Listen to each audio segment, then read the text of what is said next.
All right, let's dive into this cybersecurity in ports thing. You sent over some excerpts from what was it called? Evolving Cybersecurity in Ports, Safeguarding the Digital Maritime Frontier. That's the one. And wow, it is a lot to unpack. We're talking about ports, but not just, the cranes and the ships, but like the whole digital side of things. Yeah, it's kind of wild how much tech is involved now. Like, we picture ports as very, industrial, physical places, but they rely so much on AI and all these sensors, the Internet of Things, even digital twins to manage everything. Digital twins, so like a virtual copy of the whole port. Exactly. It's basically a giant simulator. So you can run tests and predict, problems, optimize the whole flow of things, like preventing bottlenecks before they even happen.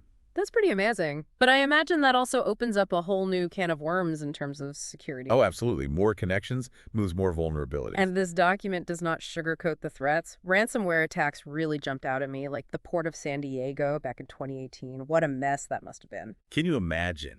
Your whole system's locked down, can't access anything, ships can't move. Ransomware is a nightmare for any organization, but for a port. It's like a critical piece of global infrastructure just shuts down. And then it's not even just individual ports being targeted. There's supply chain attacks. Right, that's when things get really scary. Global consequences. Ports are the arteries of the global economy. Disrupt one major port, and the ripple effects are felt everywhere. That's a chilling thought.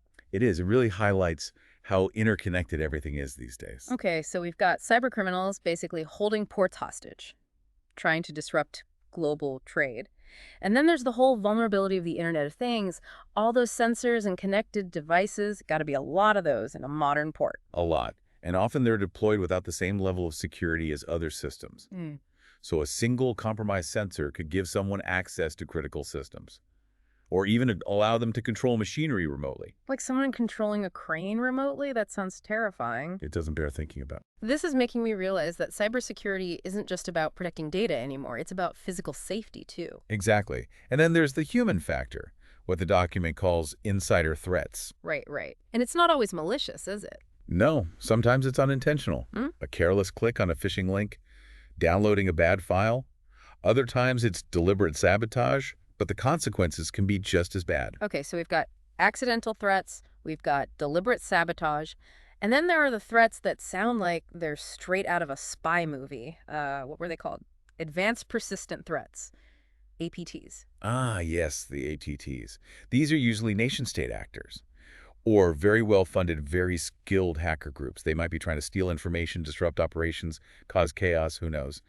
But they're patient, they're persistent, and they're hard to detect. So it's not just about stopping some random hacker. We're talking organized, well-funded attacks, groups with agendas. Exactly, so you need a much higher level of security to deal with that. Which brings us to the strategies for enhancing cybersecurity. The document talks about robust cybersecurity frameworks. What does that even mean in practice? Basically, it's a comprehensive plan for managing risk, detecting threats and responding to incidents, establishing protocols, implementing security controls, making sure everyone knows their role. There are frameworks like the ISO 27001, the NIST cybersecurity framework. They provide guidelines and best practices for this kind of thing. So it's not just reacting to threats as they pop up. You're trying to get ahead of them. Exactly. Anticipate threats, understand vulnerabilities, and mitigate the risks. Makes sense. And then, of course, securing all those Internet of Things devices is critical. Absolutely. So that means encrypting data, strong authentication, making sure those devices are constantly updated with the latest security patches. Like you update your phone software, same idea. Right. Keep everything up to date. The document also mentions using AI for threat detection. That sounds pretty futuristic. It's really amazing what AI can do in this area. AI can analyze huge amounts of data, looking for patterns that humans might miss. Like a super smart security guard, constantly watching for anything suspicious. It's not just about reacting faster. AI can see things humans can't. Exactly. Pretty remarkable. But even with the best tech, human error is still a factor, right? That's where the cybersecurity training comes in. Oh, absolutely. Even the best system can be compromised if someone clicks a bad link or falls for a phishing scam. Regular training is so important for everyone. Employees, contractors, anyone who accesses the systems needs to know the latest threats. It's like having a fortress with an unlocked back door. Exactly. And speaking of human behavior, the document emphasizes collaboration and information sharing.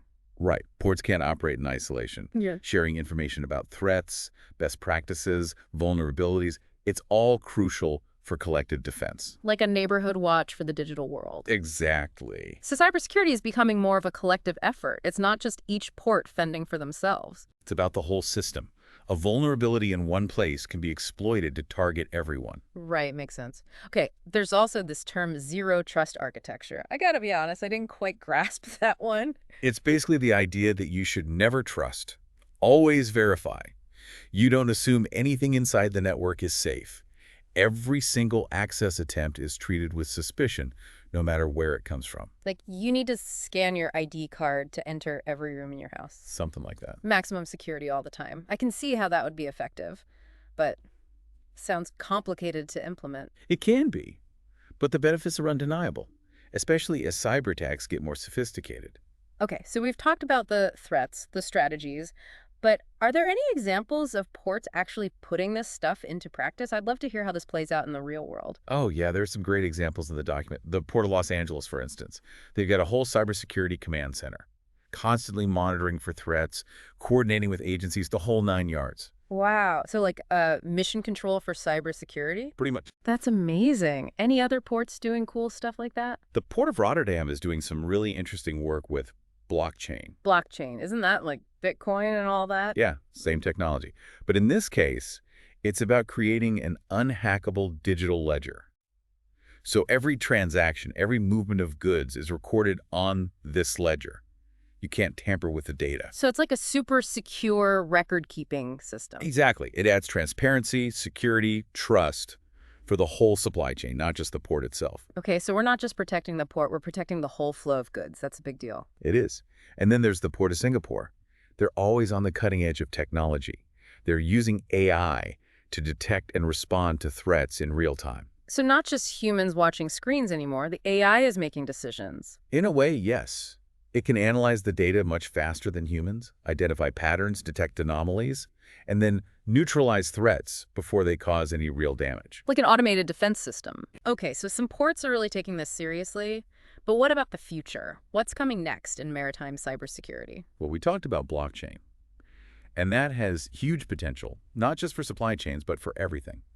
Data sharing, collaboration, building trust. It could really revolutionize the industry. Blockchain, blockchain, blockchain. It's like the answer to everything these days. It might be. But there's another technology I'm really excited about, quantum cryptography. Okay, now we're getting really sci-fi. I've heard of quantum computers, but quantum cryptography. It's using quantum mechanics to create encryption keys that are basically unbreakable. Unbreakable? How is that even possible? Well, traditional encryption relies on math, algorithms that can be cracked with enough computing power. But quantum cryptography relies on the laws of physics.